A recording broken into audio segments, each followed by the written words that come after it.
Final Approach to Game Day. That's right. It is 4:30 here in the Twin Cities, and we are getting ready for another awesome night of high school football action.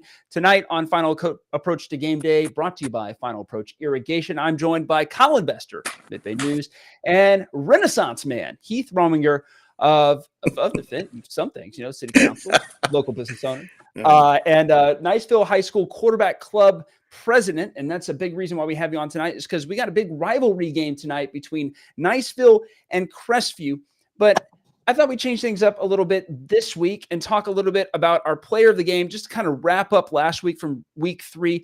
Carter Nunez was last week's player of the week. Quarterback over there at Freeport High School is doing some serious work on the stat books. 4 touchdowns last week, almost 300 yards passing there for about 60% completion rate. Colin, what do you think about this guy? I mean, he's pretty incredible, especially at the 2A level. I mean, the guy is putting in work, and he has a really great tight end that's a Louisville commit as well. Yeah, I've been high on this kid since week 2 or so after his first game of the year. And to be honest with you, looking at his stats, he's a top 30 quarterback in the country based on passing yards, touchdowns, completion percentage.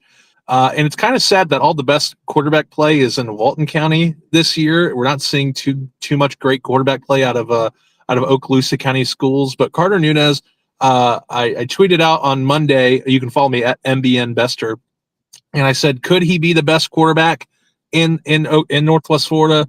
And he said he was very humble. He scored like Tim Tebow with a Twitter account. It's really weird to see, but. I think that Carter Nunez is a star. He's only a junior, which means he's only going to get better. And hopefully one day, I'm not rooting for a kid in Northwest Florida as much as I am rooting for Carter Nunez. But to be honest with you, Christopher, he will play on Saturdays one day at some school. We will see him on national television one day. But for him to only be a one-time Player of the Week recipient so far this year is crazy, because he's had 4 games so far where he could have been Player of the Week every single week so far. And I think he's been in the conversation, but like when you have a guy like Mikael Williams over at Pace running for like 300 yards, you have Jacoby Gilliard at Niceville High School, a freshman, putting up the kind of numbers he has. I mean, he's got good competition, right? So it's not for lack of trying that he hasn't made it, but we gotta give some love to the other guys who are doing pretty good as well. But this guy is definitely going to be on our radar for the rest of the year, and he's definitely going to be in your Player of the Week voting poll coming up next week, because I mean, the guy's probably going to go off this week. They've got I cannot remember off the top of my head who they're playing. Do you have it on there? I don't have it, but I know it's homecoming week for Freeport. Indeed it is. So this is welcome to the show Carter Nunez game.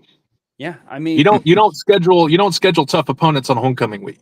No, nor should you, because you should win by 80. I mean, that's as God intended. That's the law. They're playing Cottondale. That's why I didn't think about it. Cottondale, a rural team that they have in that classification. 7:00, that game tonight over there in Freeport, kicking off here in just the next couple of hours. But let's go right from Player of the Week into our hot takes segment. Just talking about the things that are maybe not everybody agrees with this on, either on this show or more generally. I'll go first. My hot take for this week is that I think Deegan McCoy is going to pass for more than 250 yards. I think that Crestview's got a very good defense, but when you have the kind of offensive weapons that Niceville's bringing to the fore, especially with the short field where you have to watch out for the run, that's basically what's happened the last 2 games for Crestview. Is they've given up short fields with their offense that just can't get going. I think they had 77 yards of offense against Choctaw last week. And that opens up a lot of opportunities for the passing game in a way that you might not get when you're starting on the 20. So that's my hot take for the week. What you got, Heath? What's something that you might be going out on a limb for? Well, I tell you, this week is always one of the weeks in Niceville High School football, because Crestview is always a rival. It used to be the Fish Heads against the Bulldogs, and it was such a inner rival that, we'd get Fish Heads would be thrown on their field house. Somebody'd go up there and put them up there, and then they'd put dead chickens on our field house. And so it's kind of a good rival. But this year, I would like to say I'm expecting a little better performance out of Crestview. I think they got a lot of talent on the field. I just don't think they're gelling enough to compete with Niceville. When you look at Niceville offensively, they're so explosive.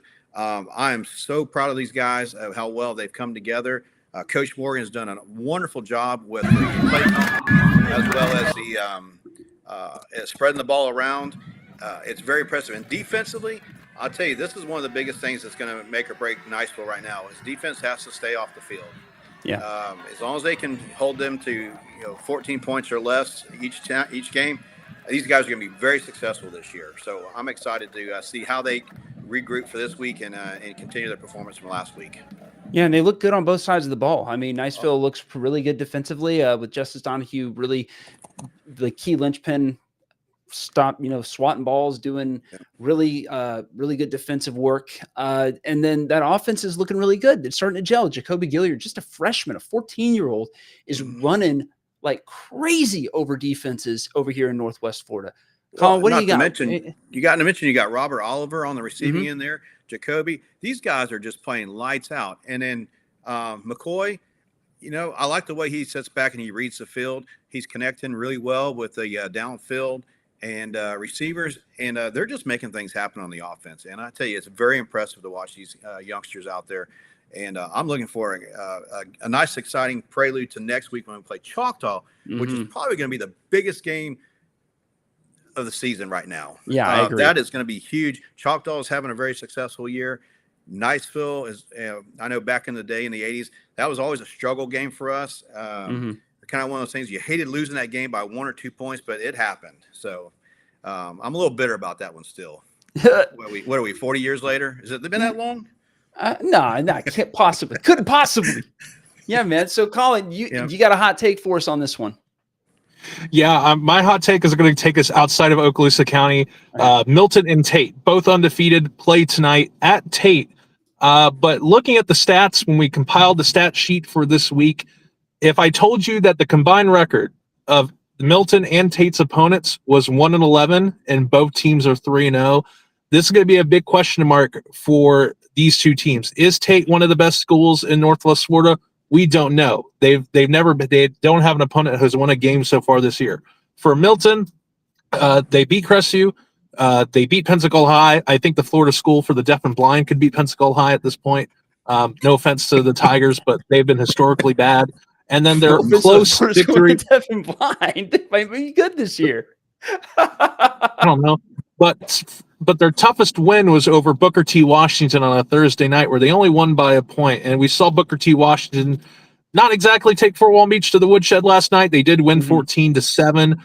Solid program. They're now 2-1. Expect them to get some better things. But this is really going to shape up to see if down the road, because Milton is the last undefeated team in District 1-5A, which at this point in the season, if you told me that 5 weeks ago, I probably wouldn't have believed you. And I'm a Milton High alum. There's no bigger Milton shill on Mid-Bay News or in Okaloosa County than I am. I have every right to be. And to the Niceville folks, I'm really sorry that I have to say this, but in 2012, I was on the team and we beat Niceville in the first round of the playoffs. But, not a big deal. Sorry, Heath. I didn't want to bring that up every time, but I got to, because we were not favored to win that game at all. But Niceville does have a meeting with Milton later in the year, and that's a district matchup. So is this Milton team for real? I know Ronnie Douglas has brought this team back to life. One more win tonight, and they exceed the win totals for the past 3 years with 4-0. But if Milton loses, could this them be coming back to earth and maybe having an up and down season from here on out? So this game, I think, is probably the most exciting game on the calendar this week, because we don't know really enough about these teams, I think, going into week 4. Yeah. So, Colin, what you're saying, this one's going to be really kind of the test to see where they really are? Yes, I think so. And I had Milton in my power rankings very high. I think I had them as a top 5 team last week. But then doing the research on them and seeing who they've played and who's Tate played, I moved them down to the bottom of my top 10. And that's pretty ambitious. Yeah, I think I was drinking the Ronnie Douglas Kool-Aid. This is a guy who has taken programs from obscurity, brought them to relevance. He did this with Pine Forest. He did this with Tate. Now he's at Milton. There's too many questions on offense. It's kind of like Crestview. Everything goes through Zy Tassin, and you'll see that tonight at the Eagles Nest. For Milton, everything goes through KD Hall, the Florida commit. He's playing quarterback right now, but he does lead the team in rushing. They went to sort of this spread option offense where they basically put the flex bone in the shotgun formation, and that's pretty much all they run. So if they stop KD Hall tonight, this Milton offense isn't going anywhere. Yeah. So, well, speaking of all these teams that we're talking about, let's move to our power rankings. This is the official reveal of our power rankings for this week. The top 10 teams according to our voters. Choctaw, once again, taking that top billing, took it away from Niceville after week one's close loss for Niceville against Lincoln, that 7-point loss. Kept them in the top 3 spot, though, and that's pretty much where they've stayed. Pace with Mikhail Williams, looking really good, has 2 first-place votes as well, and is a single point shy of Choctawhatchee right now. After that comes Bay, who defeated Mosley, I think, by 14 points. And I was doing the numbers on, who have you beaten, right? So Bay has had 3 wins. They beat Arnold, they beat Mosley, and they have the most wins over teams, however many wins they have as well, right? So the teams you beat, how many wins do they have? Bay has the most wins out of any team in the Western Panhandle. After that comes Mosley, then Catholic, Tate, Milton, South Walton, and then Walton. So those 2 AA schools taking up the rear over there. Looking pretty good there in Walton County. Another team, Freeport, has 2 votes as well. So every single team in District or 2A District 1 has votes, which is, you can't say that for any other district. Even the 6A teams don't have votes. I'm trying to think off the top of my head, but I can't because Tate is in there with a couple of other big teams. And honestly, it makes a lot of sense to me, though. What do you think about these positions, man? What do you think, Keith? Well, I tell you, I'm really surprised, though, that Bay beat Mosley. I expected Mosley to be one of our toughest competitors. Now, it's early in the season, okay? They kind of like Niceville. We had a loss on the road there. Hey, get it out of the way early and then bounce back, and then the rest of the season just run the tables, because this is going to be an interesting matchup when Niceville does play Mosley, where they stand too. So this is going to be another good test for both sides. Yeah, and Mosley, took that loss, but has since been on a winning, been winning the rest of their games. Mosley, and I think I can pull up their, I have it right here. One second. Pull up their schedule tonight. They lost, of course, to Bay, 21-34, beat the Tar out of Rutherford, not beat the Tar, 14 points out of Rickards. They're playing a Navarre team that got absolutely shellacked by Choctawhatchee 2 weeks ago. And so I would expect a win out of Mosley tonight. I think that Mosley they may not be the real deal that we're used to in the past, but I still think that they're a pretty good football team. Tommy. Oh, absolutely. Tommy Joe's a good football coach, and I think 40-50% of it is who's coaching. Well, yeah, who's the captain there is going to depict a lot of things. So, he's doing a great job over in Mosley. Look at Choctaw. I think they're going to be, it's going to be a heck of a game next week to go over there and play Choctaw. So it's really interesting to see how the Panhandle is really shaping up with these programs. Absolutely. And, just kind of rounding it all out, Tate, Milton playing tonight over in Tate. North Escambia County is going to be there as well, or not in North Escambia County, I should say. But South Walton, another really good team under Phil Tisa is going to have a tough game tonight, I believe, as well. Walton, though, is the one that I'm really interested in. We're going to talk about it in a little bit. They're playing West Florida Tech, a much, much bigger school out of Escambia County. I think it's going to be interesting. But, while we're here, while we got you, Heath, because I know you got to run, let's talk about the first and the biggest game of the night, which, of course, is Crestview at Niceville. What are you looking for this team to do tonight here, these Niceville Eagles coming out of the gate? I tell you, I got inspired listening to Coach last week on the halftime show when he did his interview, and he really was, you could tell he was frustrated with the kids because, he says, we got to stay focused and disciplined. And, he was probably disappointed that they weren't up 28-7 at halftime, which they had a couple opportunities to do that. So, but I tell you what about Coach Morgan I really like is he really knows how to dial these kids in and focus them from week in to week out. So what I'm thinking this week here is if the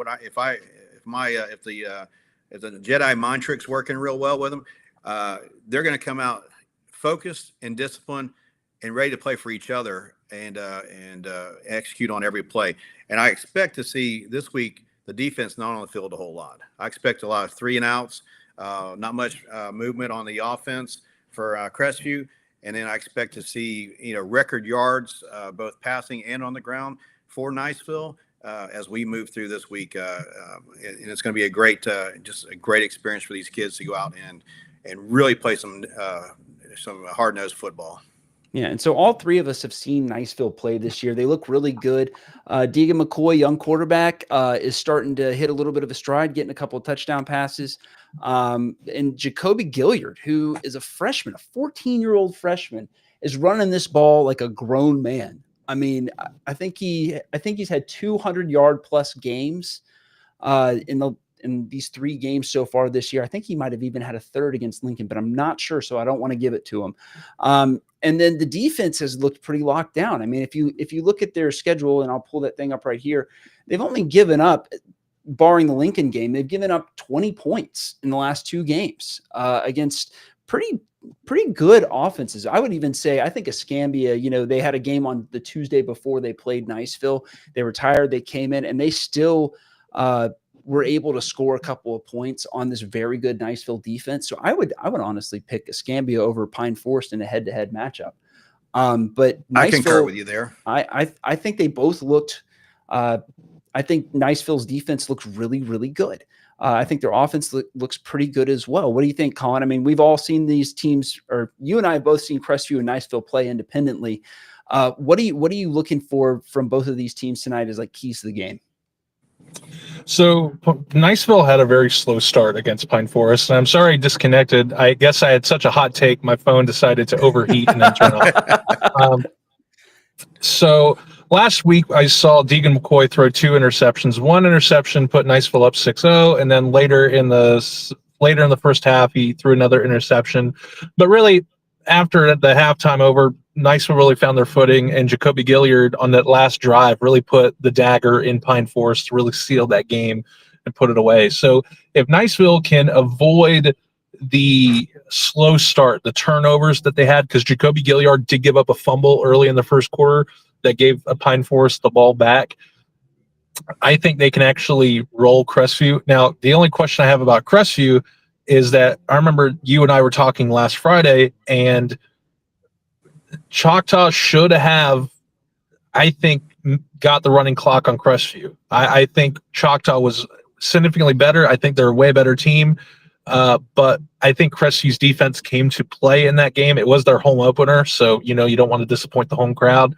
Now it's a big rivalry game, and now things are getting better, and they're 0-2. They're looking for their first one of the season, and what better way to do it than knock off their biggest rival at home at the Eagles' Nest? Yeah, and Heath, I know you got to go real quick, but I want to get your picks on the take right here. So we're doing something a little bit different this week. We're showing everybody's picks individually, and you'll see a little line with a question mark and a lock in there. And you guessed it.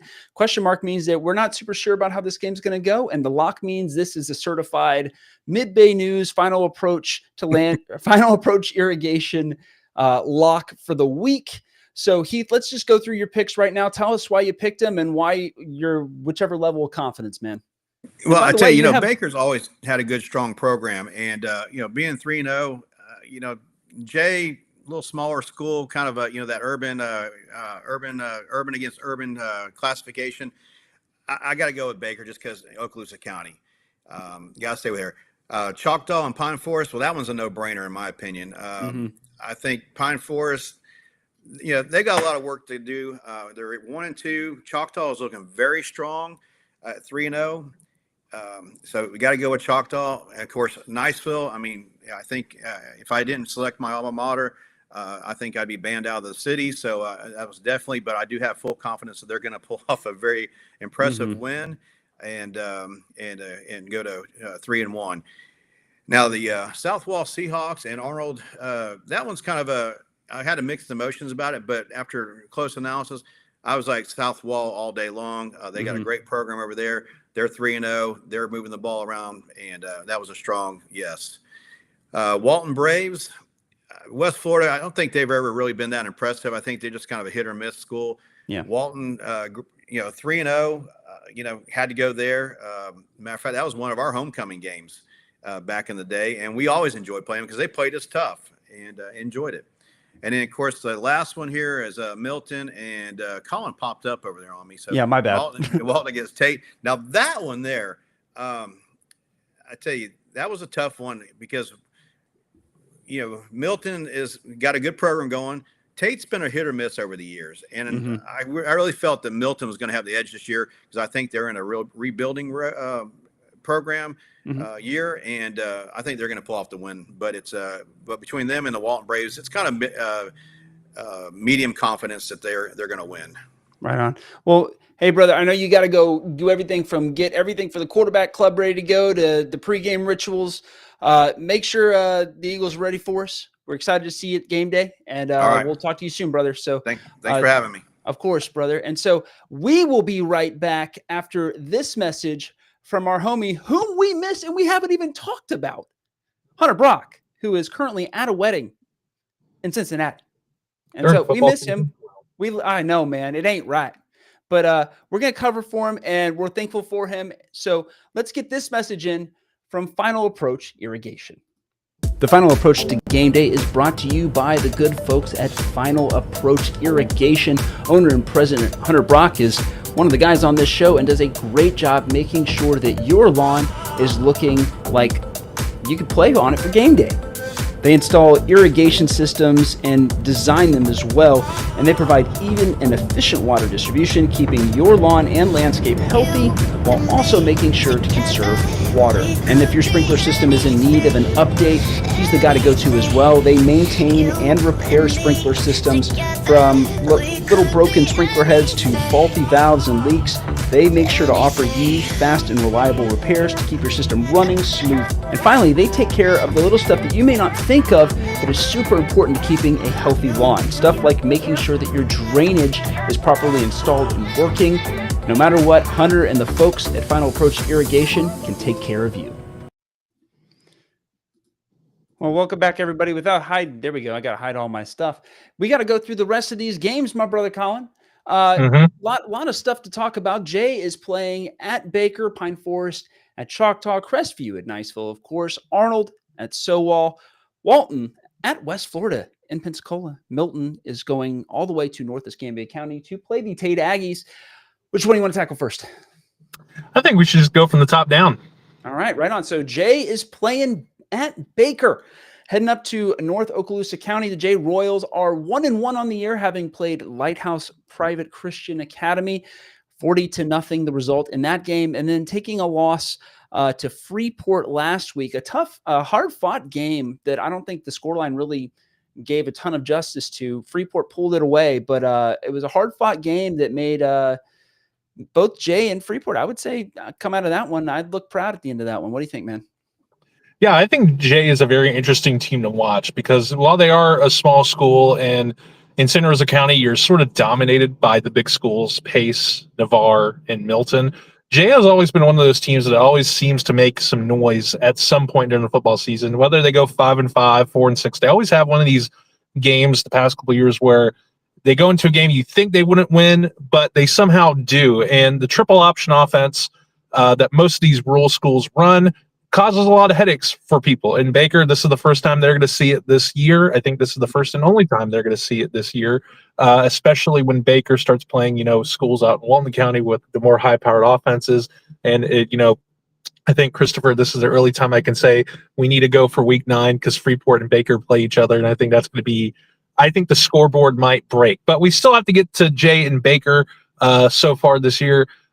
Jay runs the offense, runs the triple option, and they have to live and die by that. And last week they died by that. I still think that Baker's defense and their offense, I can't remember the quarterback's name. Forgive me if you're watching in Baker right now. Justice Baldwin. Yeah, and he was a candidate for Player of the Week 1. He's another great quarterback in Okaloosa County. I have to say, this is another hot take. Hopefully my phone doesn't blow up by saying this, but I think he's the best quarterback in Okaloosa County right now. I think after seeing Deegan McCoy play, I think Baker has probably one of the best offenses in the area right now. So I think Baker rolls this matchup pretty big. Unfortunately, seeing the J Royals drop to 1-2, that's going to be a tough loss for them, especially I believe that this is a district matchup for them. Mm-hmm. So I think, and mind you, Jay is 0-1 in district right now. So they fall this 0-2. The playoffs get a little bit tougher for them to make it. Baker solidifies themselves with getting their first district win. I think a first or second district win of the year. Or third. No, Vernon's in there as well. They're all rural teams. Yeah. So so for them to get their third district, I think this would sort of solidify Baker as a playoff team, which is kind of weird to say going into week 4 that Baker is sort of on its way to going to the playoffs in 2025. Yeah, and I think that Hunter's right. Big thanks to Heath for showing up for us. He had to get all of the organizational stuff ready for quarterback club. So that's why he wasn't at the field. But my boy Hunter Brock tuning in from OHIO. So it's good to see you, my brother. Just throw your comments in here about our horrible and very hot takes as we run through them. But I do very much like Baker in this as well. I think the triple option is, like you said, live or die. And if you have possession for 8 minutes and then you don't score, and then Baker scores in 3 and they get that, it's just hard to recover. It's hard to get that momentum, and you end up giving people short fields, which is Crestview's problem right now. And I really do like Baker in this. Not that Jay is a bad team, but I think Baker is a very, very good team, especially with Matt Brunson back from Alabama. He's a wizard when it comes to rural division softball, football, man. I mean, he's the guy, and he has been for a long time. So I like Baker in this one as well. All right, let's pull up our little cheat sheet and go to Pine Forest versus Choctaw. And I do believe that I brought video in this one. Let's see if we got it in here. But what are your thoughts on this game as well, man? Yeah, so this is interesting. I'm seeing the same school in back-to-back weeks. Now, Pine Forest is coming on the road, coming off a 35-14 loss to Niceville. The key players in this game for Pine Forest, if you look at it on a roster side, Pine Forest actually has the better players. They actually have a 5-star defensive lineman, Trent Henderson. He's an LSU commit. You'll see him on Saturdays next fall. It hasn't really been a factor so far in 2025. 4 tackles, only 1 sack. You have a 3-star defensive back, Justin Weatherwood. He has 1 interception, 8 tackles so far. He is going to be playing for FAU next fall. And then you have Charson Floyd, who is actually one of Northwest Florida's leading wide receivers with 20 catches so far this year. But the problem with Pine Forest, as we saw last week, they really couldn't get anything going offensively for them, and defensive really couldn't stop Niceville when they got rolling. The problem is they had 3 Go ahead. Did I lose you? There. I'm still here. Sorry. I was trying to throw on video and it didn't work very well. So that's on me. No, you're fine. The problem with Pine Forest is they had 3 quarterbacks take snaps last week. We have no idea who the quarterback going into this matchup is going to be. And like any coach would say, if you have more than 1 quarterback, you have no quarterbacks because you don't have a solid consistency at that position. For Choctaw, while they are 3-0, they do have only 1 star player on their team who's going to play college ball next year. That's 3-star linebacker Ellis Alloway from USF. He has 20 tackles on this so far on the season, leading the Choctaw defense as Gareth Stearns, the voice of the Choctaw Indians, actually knocks on my window, and he's going off to Joe Etheridge Stadium right now. They're coming off a 28-0 win over Hub City. You saw Choctaw last week, and you were actually kind of surprised at the score that Choctaw wasn't running away versus Crestview, who arguably, I didn't think they haven't hit their strides yet. I can't remember his name. Vontavious Keller returned from injury last week. Only had 9 carries for 66 yards, so he's not back in the full swing of things. I expect him to get a lot of touches. I expect this to be run-first offense. I'm kind of, as the drive over here, I saw them against Navarre. I think this game could go the same way as Navarre. I think we could get into a running clock situation, and I think the big thing for this Choctaw team is that they're looking ahead to next week, a trip to the Eagles Nest to face Niceville. And what Heath just said, what I think, and what Christopher, I don't know, I can speak for you, but I think you think this as well, that's going to be the game of the year in Okaloosa County. I've said that since I think August, that I think that Niceville and Choctaw is going to be the biggest game of the year, barring the playoffs. I really, really like this Choctaw defense. I think it is one of, if not the best defenses in all of our coverage area, all the way from Escambia to Bay County. I am not as hot on their offense. I think that their defense is just incredible. I think their offense is a little more one-dimensional. I don't think they throw the ball as well as an elite football team in high school should, especially when they're throwing as many passes as they are. That doesn't mean they're bad. I think Taman Zabatekis is a decent quarterback. I think that they just run the ball a lot, and I would love to be proven wrong tonight. Right? I think that if they show up tonight and they sling the ball and Zabatekis throws for 150, 200 yards, I'd love to be wrong. I'm often wrong. All right. Mm-hmm. Like you'll see on my pick'em thing that I am wrong a lot. And I'm perfectly fine with that, but it hasn't been proven to be yet. So I am not crazy about Choctaw's offense just yet. Niceville on the other side of that is, I think, that has outperformed offensively from where I thought they would be. They do have a good guys catching the balls. They have a decent receiving core. They have a very good receiving core. I am very pleasantly surprised with the play of Jacoby Gilliard, a freshman. I cannot say that enough. I don't know if he can have a driver's permit yet at this point. And so I'm impressed with anybody that can run the ball with that much power and speed and agility. Now that I'm thinking about it, that young, I think he's going to be an incredible player for the Eagles over the next couple of years. And then Deegan McCoy has looked, he's looked like a B+ sophomore quarterback. I think that there's some throws that he's not perfecting, but for a guy who's had, 150 game snaps, yeah, I think he's doing pretty good. There's a learning curve here, and he's going to have to tackle that. But, it's weird because, we're still talking about Choctaw and Pine Forest, and I know we're all looking ahead to Niceville, but, there's really no notes other than the notes I have that we provided. Outside the star players, outside their wins, it's kind of like watching Choctaw. If you haven't seen them perform, if you haven't seen them play this year, the best way I can describe them is like Iowa. The Iowa Hawkeyes offense, San Francisco, run first, and that does work for Choctaw. That has worked historically for them for the past couple of years to great success, to state playoff runs. But you look at this Pine Forest team, they're coming off a 35-14 loss to Niceville. They're now 1-2 when most people in the Pensacola area thought that Pine Forest was going to be the team to beat in Escambia County. Could still be. I would argue they still could be.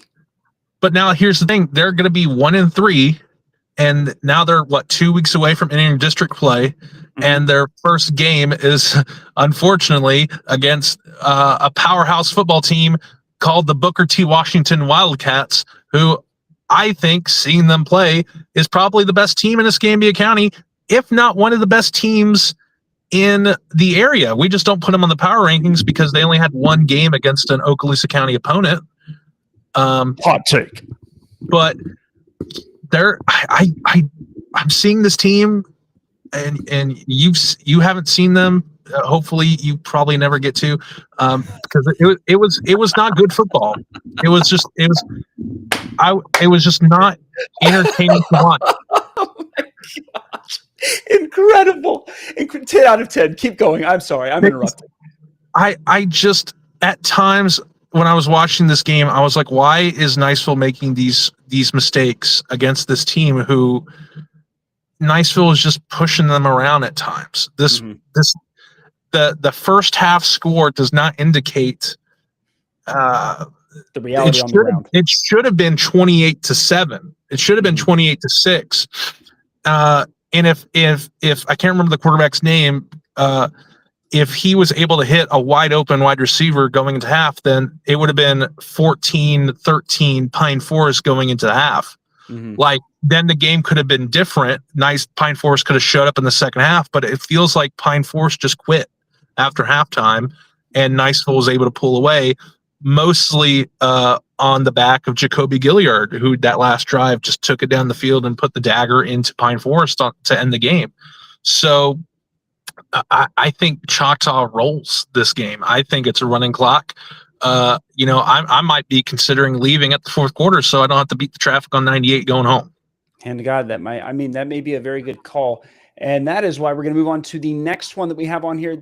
I would say this is the one that we have like the least recon on, even though I've gone to see South Walton play. They're playing the Arnold Marlins. Historically, once upon a time, a very good football team.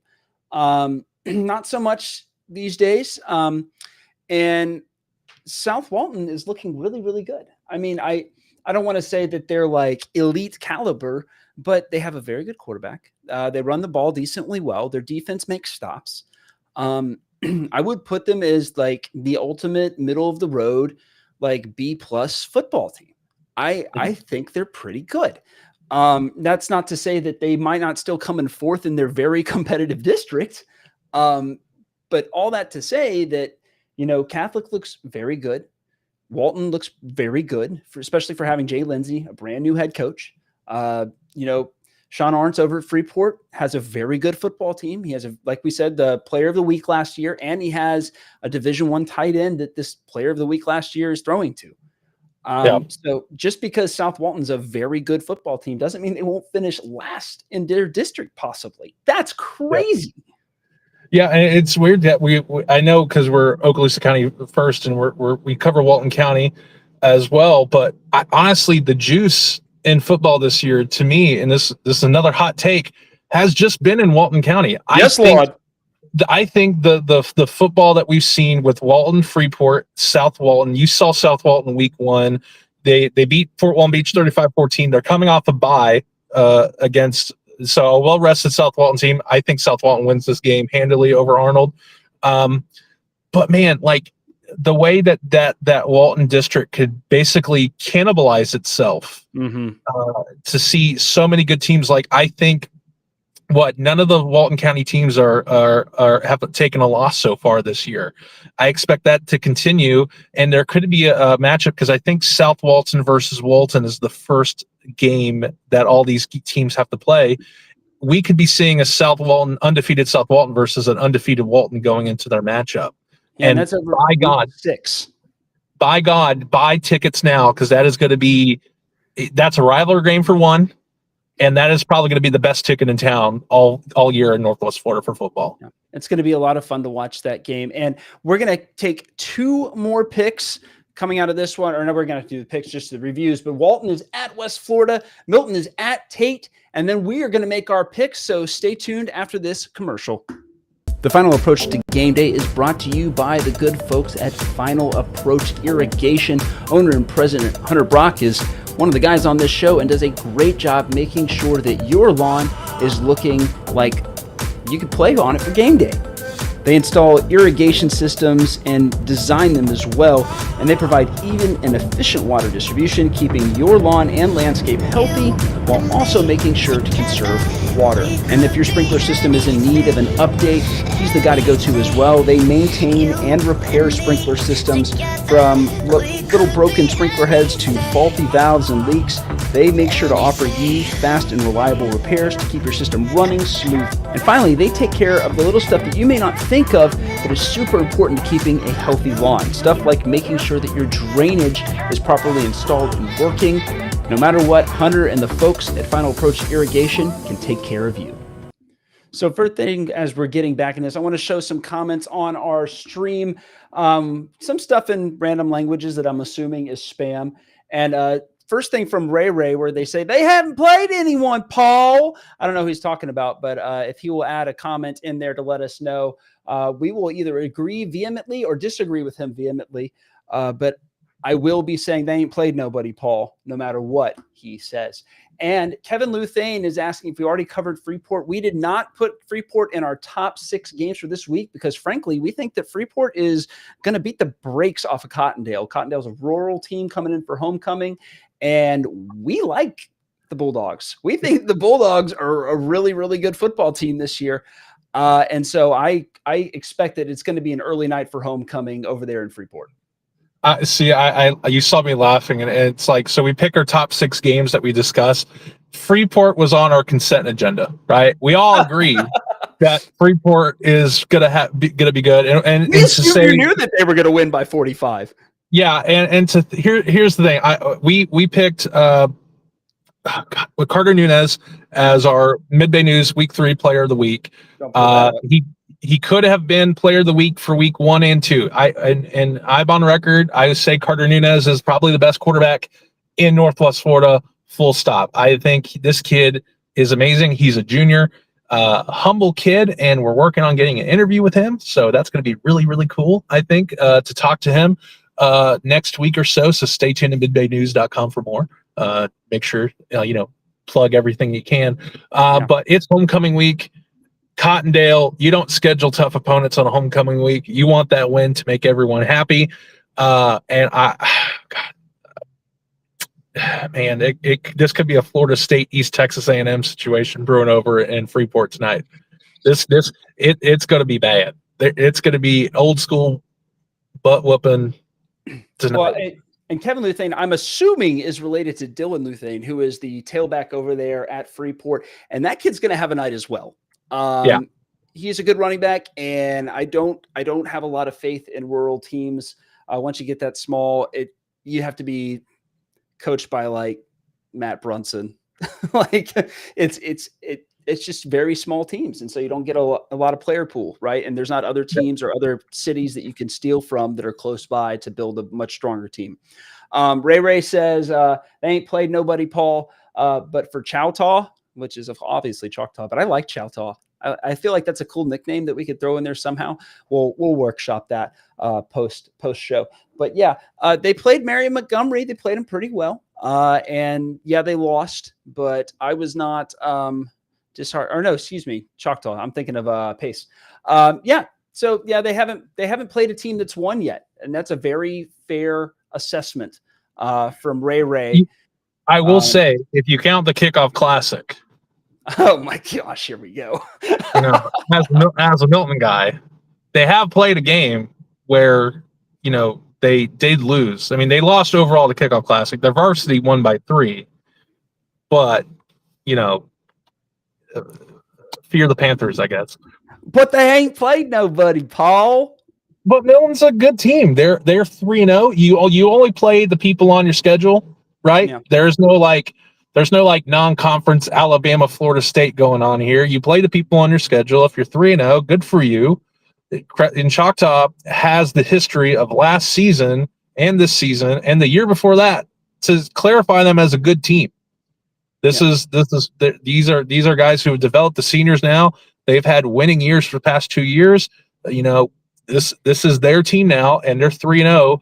And many people who cover sports in Northwest Florida agree with the sentiment that Choctaw is overall a very good team. Mm-hmm. Like, this is not some hot take that this isn't new information that we're spewing here. Now, I will say this, all right? I will give one Ayatollah finger wag for this. I will say that I voted for Pace for number 1. I'll out myself. I think that is an overpowering offense, and I am excited to see them play later in the year. I know they're coming to Crestview. It's kind of like watching bands when it's like teams from like Santa Rosa or Escambia County. You like hope they like have a tour stop in Crestview. And so I am excited about seeing that. But moving into the rest of our 6 games, we have Walton at West Florida. Walton heading into Pensacola to take on the Jags. Thoughts on this, my brother? In the notes, and you have the player stats, but one of the fascinating things I did in my research is that out of all the teams in Northwest Florida, the West Florida Tech and Walton are tied with the teams with the most interceptions. These are 2 teams with no fly zones in the secondary, and that is very interesting to me. West Florida Tech comes off a Thursday night game last week, and where who did they play? I think they played. They played Fort Walton Beach. Yeah, they played Fort Walton Beach because Booker T. Washington played Fort Walton Beach last night. They come off a win against Fort Walton Beach. They're riding 2-1. They're not a bad team by any means. Offensively speaking, they're probably middle of the road in terms when it comes to schools in Northwest Florida. But defensively, they're pretty stout. Walton with Phil Tisa over there. It feels like You mean Jay Lindsey, right? Sorry, Jay Lindsey. Feels like Wells Bettenhausen, who was a stud quarterback for them for the past 2 years, he graduated. Looks like that offense didn't lose a step. They're 3-0. They're still playing lights out football over there. This is a very interesting game, and because of the travel, I chose Walton to win the game. I think it's going to be a lot closer than what people think, just because driving from Defuniak Springs to basically the west side of Pensacola is not a very fun drive. So expect that game to be close, but I think the Walton Braves pull out a victory there. Yeah, and you'll see on my votes that I had a very low confidence in my decision on this game. Walton almost lost to Holmes County, who is, it's Holmes County. They're a good team. They're good. They're 0-3, but it's not like a hard 0-3. They didn't lose every game by 35. But it's hard. It's a hard look. I don't love that because it still is a rural team over there in Holmes County. They lost by 1 to Walton, and now Walton's going on the road to play a much bigger team in a much bigger city that has a lot more talent available to it. I'm not going to tell you who you pick just yet, but believe you me, I have serious misgivings about this. I think that, Walton, as we're going through the rest of the year, is going to really have to prove itself down the line. Looking at their schedule, they got West Florida, then they got Fort Walton Beach, and then September 26th, the game at South Walton, before going Arnold, Catholic Bay, Freeport, McClay. Like we said, this a brutal way to end their schedule. This is a tough district. Yeah. Bay. Yeah. And then Catholic, don't forget about them. They're still a top 10 team in our power rankings. Catholic is the most interesting team in the power rankings list because they recruit players, unlike the other schools that, so in Okaloosa County you have open choice, Santa Rosa County you have open choice. Not really familiar with Escambia County, but Catholic can recruit players from across the state to play for them. So they can punch up. And it's weird. I voted for Pace as well in my power ranking too. I just think offensively they're just so good. That offensive line is great. Mikael Williams, best running back in the area. You're going to see him play on Saturdays or possibly Sundays in the future. He's probably going to be one of the next great Northwest Florida running backs that come out of here and eventually make their way to Sundays. So that's very interesting. But I think Walton is preparing themselves to ahead of this district matchups that they have to play. I understand the hesitancy. Lose the Holmes County game is not a good look for them. But I think they're just probably the more complete team over West Florida Tech. So I think that's why they get the win. And last, but certainly not least, your Milton Panthers versus the Tate Aggies, pulling up some video from their overtime win against Crestview. You saw Crestview run the ball in on this touchdown drive, courtesy of Colin Betzer's video production skills. And then we see, on the next drive from Milton, they come in and they win that puppy. They stop Milton stopped their extra 2-point bid. And they came around and turned this thing around for him. This was the high watermark, I think, for Milton so far this season. I think it's kind of been a slow slide since. I haven't seen them play super well. I was really hot on them after watching this. But, Milton is not – they ain't what they thought we were. We thought they were. There it is.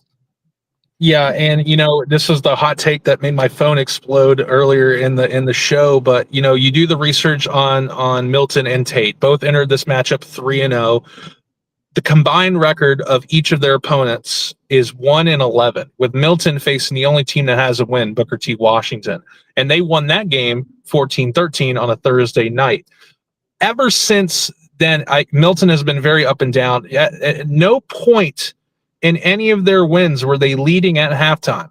Remember, they came back on a final 5-minute drive to tie the game against Crestview. Then they went to overtime. They went on the road to Pensacola High. They did lead that game because it's Pensacola High, and they're not playing the best football right now. And then they go on the road to Booker T. Washington, and turnovers by Booker T. Washington helped them stay in that game. And then they eventually pulled it out late with a touchdown run by KD Hall, which is the guy for this Milton offense. He's the 4-star recruit to Florida.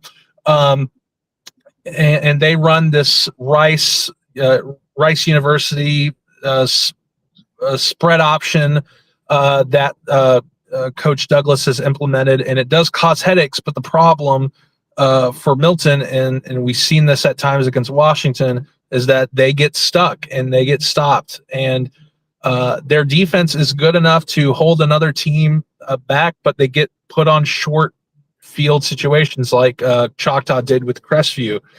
And then Tate, they played Fort Walton Beach, who just fell to 0-4. They played Pensacola High as well.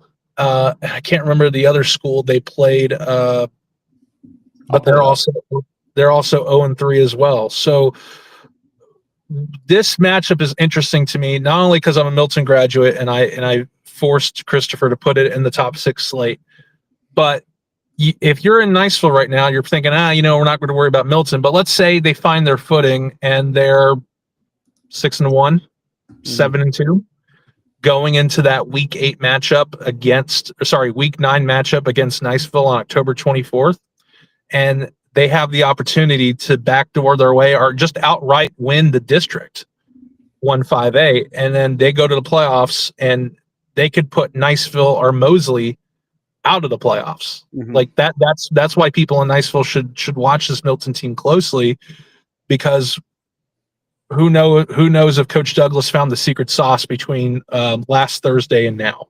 Exactly. And he's not to be underestimated. You can't underestimate him. And so last team, I guess we went through that. So I guess after this quick commercial break, brought to you by our homie whom we miss, Hunter Brock, and Final Approach Irrigation. We'll be back with our picks, including Hunter's picks and Heath's picks again, if you didn't join us earlier in the show. The Final Approach to Game Day is brought to you by the good folks at Final Approach Irrigation. Owner and president Hunter Brock is one of the guys on this show and does a great job making sure that your lawn is looking like you can play on it for game day. They install irrigation systems and design them as well, and they provide even and efficient water distribution, keeping your lawn and landscape healthy while also making sure to conserve water. And if your sprinkler system is in need of an update, he's the guy to go to as well. They maintain and repair sprinkler systems from little broken sprinkler heads to faulty valves and leaks. They make sure to offer you fast and reliable repairs to keep your system running smooth. And finally, they take care of the little stuff that you may not think of that is super important to keeping a healthy lawn. Stuff like making sure that your drainage is properly installed and working. No matter what, Hunter and the folks at Final Approach Irrigation can take care of you. Well, welcome back, guys. It is time for some slim pickings. We're going to go with the boys that are not here right now. Looking at first, Heath's picks. As we talked a little earlier in the show, he's pretty confident. Baker over Jay. Choctaw, very confident over Pine Forest. Niceville, very confident over Crestview. Same thing with South Walton. He's picking the Walton Braves to beat the West Florida Jags and the Milton Panthers over the Tate Aggies. And then let's see where are Hunter's picks? They're not showing up just yet, so I will get them in a minute. But Colin, run us through your picks right now, and then I will bring up Hunter's. Yeah, so I picked Baker to go over Jay, and I'm a little less confident in this. The only reason I'm less confident is Jay does run the triple option, and if Jay finds success, this could be a very tough matchup for Baker, as Jay will just eat the clock. A giant military vehicle is rolling by me right now. I think it's military appreciation right here at Choctaw. So there's a lot of trucks here, so that's pretty cool. We'll take some pictures of those. Choctaw over Pine Forest. I saw Pine Forest last week. They couldn't get it going anything offensively. Choctaw is gearing up for their next week's game against Niceville. I think Choctaw rolls pretty heavily in this. I expect this game to probably turn out like Navarre and Choctaw did in week 2. And it's kind of sad that the Channel 3 boys are here and it's going to be on live TV and they're probably going to witness a blowout. That's not good television. Niceville over Crestview. The original notes was, is this a rivalry game? Because to recent knowledge, I can't remember the last time Crestview beat Niceville, but I learned through Christopher Saul and other research methods that the past 11 matchups for Crestview and Niceville, they're 6-5, with Niceville leading the rivalry, and Crestview is 2-1 against Niceville in the playoffs. But this isn't the playoffs. It's the regular season. I expect this game to be a lot closer, but I am very confident that Niceville pulls out a win here. Sowall at home against Arnold. Sowall's going to basically, I think this is I'm a little hesitant because Arnold is a good football team. And Sowall, they did open their new stadium and they're undefeated at their new stadium, which is kind of interesting to see. Hopefully, they don't get that first loss tonight, but I'm still taking Sowall. We still have Walton and West Florida Tech. Two excellent secondaries. I think Walton wins a close one. And Milton Tate is the lowest confidence pick for me because I have no idea where these two teams are on the scale of if they're good or bad. We could see Milton's 3 wins and they might not win another game this year. For Tate, same thing. They could possibly not win another game this year. But I am a Milton homer through and through, so I'm taking the Milton Panthers, and I do not have much confidence in that game. But it is 2 undefeated teams, so it should be a very fun game regardless of the outcome. I'm excited to see if the energy that's coming from that stadium. Lots of, 2 undefeated teams get together, anything can happen, right? And so that's why I'm excited.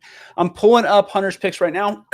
Hunter, first and foremost, needed me to emphasize this. Eagles by 1 million, no mercy. They're coming. He thinks that they're going to crush them, man. And he has it as a 5-star lock over there. Crestview at Niceville. He has them for sure winning this game. He has Baker for sure beating Jay. Really confident. Choctaw, he has a little less confidence in than you did. Has him at a 3-level confidence. South Walton, very confident over the Arnold Marlins. Has the West Florida Jags over Walton, but a lower confidence score. And I think, if I can remember, it's just the travel that he has over Walton. I mean, that's like a 2-hour drive-ish to get there and get back, and the logistics that are involved. And with a close win over Holmes, I mean, that's not reassuring. And I'm very much in the same boat with him on that one. Finally, he has Milton over Tate, relatively confident on that one. And I can understand why. I mean, Ronnie Douglas is a good football coach. I've said it once, I'll say it 1,000,000 times. And then we already did Heath, so we're going to go into mine. Baker at Jay, I'm a little less confident in Baker. I can't tell you why. I just am. Choctaw, I'm very confident that they're going to beat Pine Forest. Pine Forest has not really impressed me very much this year, if I'm being completely honest. I think Choctaw gets it done. They're a blue-collar team. They get stuff done. They do the right things. They make it happen. With the exception of their past game, I think they've shown to themselves to be a very complete team so far this year. Niceville, it's a rivalry game. I'd say that Niceville wins this game by 14 points, but Crestview always shows up. And I fully expect them to show up in this game. I think that defense is good enough to keep it close-ish, especially against a young backfield. South Walton against Arnold. Arnold hasn't really played anybody, Paul, but neither has South Walton. I do like South Walton, especially because they're at home and they have a long-time head coach in Phil Tisa. But when you go up another classification, that makes me nervous. I am picking Walton. I am not crazy about this, and I probably should have had my confidence level at a 1, but I put it at a 3. Holmes game made me nervous. Brand new head coach on the road. They turned over 11 starters from last year on offense. All 11 of their major starters graduated last year. And so I am picking Walton, but I am not crazy about it. And then again, Milton, At Tate, I am picking Milton because, dadgummit, Milton went 0-10 last year, and they want it bad. They want it worse than Tate does. That's just how I feel about it. Sometimes having the right coach and want it bad enough is what you need in order to get the win. So I do like Milton over Tate, but not by much. Mm-hmm.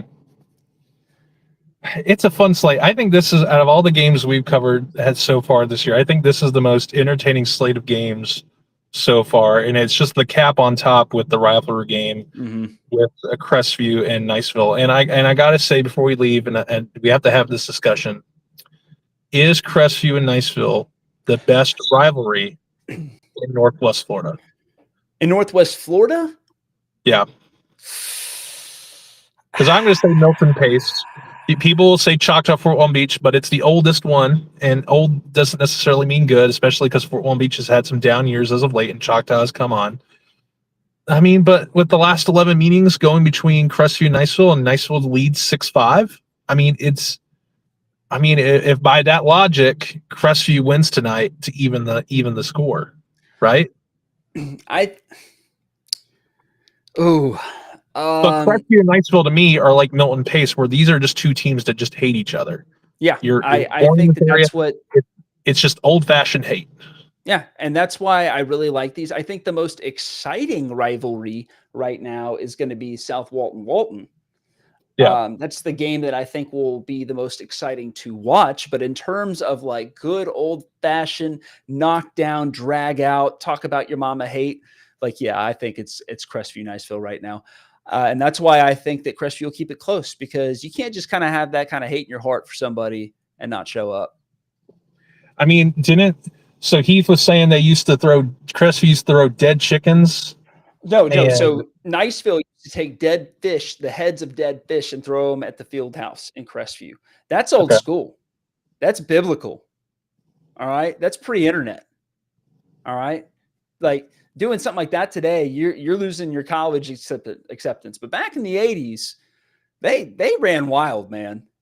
That was some good old fashioned hate. It's the kind of hate you miss. But it is what it is, I guess. I don't know. Well, we're going to go to our stations. We're going to ready our battle stations, get ready for tonight's games. We will see you guys out there. If you see us, say hi, give us a hey there, because we're excited to see you. And we'll let you know how it goes.